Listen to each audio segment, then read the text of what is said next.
नमस्कार। हर साल 26 जनवरी को पूरा देश, पूरा भारत गर्व से गणतंत्र दिवस मनाता है।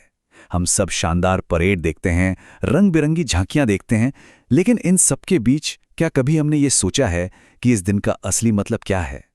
तो चलिए आज इसी सवाल की तह तक जाते हैं और भारत के संविधान की कहानी और उसके पीछे की सोच को जरा गहराई से समझते हैं। तो पहला सवाल यही उठता है कि 26 जनवरी हमारे लिए सिर्फ एक छुट्टी, एक हॉलिडे से कहीं ज्यादा क्यों है? देखिए, ये सिर्फ एक त्योहार नहीं है। ये उस दिन की याद है जब भारत सही मायनों में अपने पैरों पर खड़ा हुआ। आइए मिलकर इसका जवाब ढूंढते हैं। तो चलिए बात शुरू करते हैं सबसे बुनियादी सवाल से। आखिर ये गणतंत्र दिवस है क्या? इसका मतलब क्या है? अगर आसान शब्दों में समझें तो ये वो ऐतिहासिक दिन है जब भारत ने ब्रिटिश राज के बनाए कानूनों को हटाकर अपना खुद का संविधान लागू किया। इसी दिन भारत एक संप्रभु, एक लोकतांत्रिक गणराज्य बना। इसका मतलब ये था कि अब सत्ता किसी राजा या रानी के हाथ में नहीं, बल्कि सीधे सीधे जनता के हाथ में आ गई थी। और हाँ, ये जो शब्द है ना, गणराज्य या रिपब्लिक, ये बहुत ही ज्यादा महत्वपूर्ण है। इसका मतलब है एक ऐसा देश जिसका मुखिया, जिसका हेड राजा या रानी की तरह विरासत में पद नहीं पाता, नहीं, बल्कि उसे जनता चुनती है। हमारे देश के राष्ट्रपति का चुनाव इसी महान लोकतांत्रिक मूल्य का सबसे बड़ा प्रतीक। तो अब सवाल ये उठता है कि ये महान दस्तावेज, हमारा संविधान, आखिर बना कैसे? देखिए, इसकी जड़ें हमारे स्वतंत्रता संग्राम से बहुत गहराई से जुड़ी हुई हैं। चलिए, स्वशासन यानी सेल्फ रूल की इस दिलचस्प यात्रा पर एक नजर डालते हैं। ये कहानी शुरू हुई थी 1930s में, जब पूर्ण स्वराज यानी पूरी तरह से आज़ादी की मांग उठी। फिर 1947 में हमें आज़ादी तो मिल गई, लेकिन तब भी हमारे पास अपना खुद का कानून नहीं था। खैर, 26 नवंबर 1949 को हमारा संविधान बनकर तैयार हो गया, लेकिन इसे लागू करने के लिए 26 जनवरी 1950 का दिन चुना गया। जानते हैं क्यों? ताकि 1930 की उस ऐतिहासिक पूर्ण स्वराज की घोषणा को हमेशा हमेशा के लिए अमर बनाया जा सके। ये वाकई में एक बहुत बड़ा, एक जबरदस्त बदलाव था। जरा सोचिए, आज़ादी के बाद भी हम कुछ समय तक ब्रिटिश कानूनों से ही चल रहे थे, लेकिन 26 जनवरी 1950 ने सब कुछ बदल दिया। उस दिन से भारत अपने कानूनों से, अपने संविधान से चलने वाला एक पूरी तरह से आज़ाद राष्ट्र बन गया। अब इस विशाल काम के पीछे जाहिर है कुछ महान लोग, कुछ दूरदर्शी नेता थे।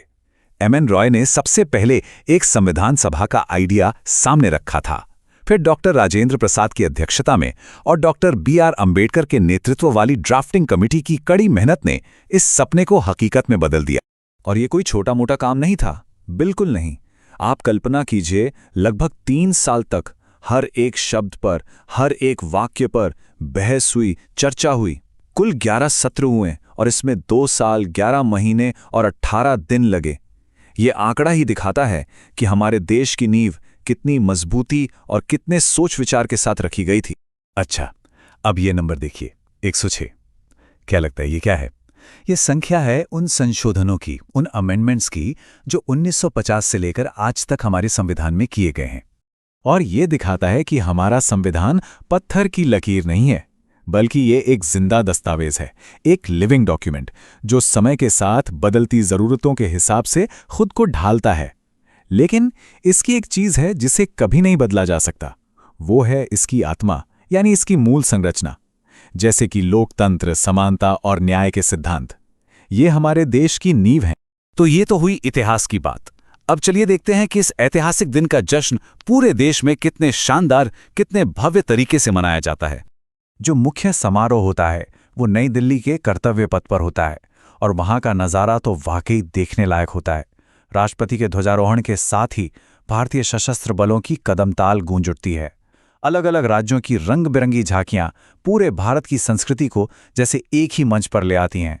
और फिर आसमान में गरजते वायुसेना के विमान वो हर भारतीय के दिल में जोश भर देते हैं। ये दिन सिर्फ जश्न का ही नहीं, बल्कि सम्मान का भी है। इसी दिन देश की उन असाधारण प्रतिभाओं को पद्म पुरस्कारों से नवाजा जाता है जिन्होंने अपने अपने क्षेत्र में कमाल किया है, और साथ ही उन बहादुर सैनिकों और बच्चों को वीरता पुरस्कार दिए जाते हैं जिन्होंने अपनी जान की परवाह किए बिना दूसरों की रक्षा की।